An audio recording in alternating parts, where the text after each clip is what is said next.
While blue jays are known for their intelligence and love of peanuts, they generally do not swallow them whole. They have a few methods for eating peanuts. Cracking them open. Blue jays will often hold a peanut against a perch with one foot and hammer on the shell and with a strong beak to break it open and get at the nut inside.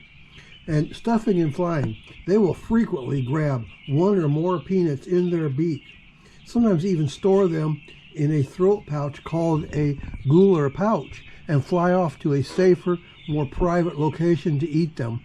This is especially common when they are caching or storing peanuts for later, often burying them in the ground or under leaf litter. Weighing peanuts. Blue jays have often been observed picking up one and dropping several peanuts, seemingly weighing them to select the heaviest and most worthwhile ones to take.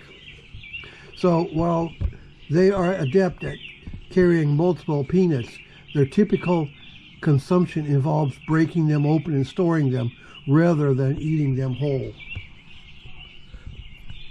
I hope that you liked this video, and if you did, can you please subscribe to my channel and give this video a thumbs up?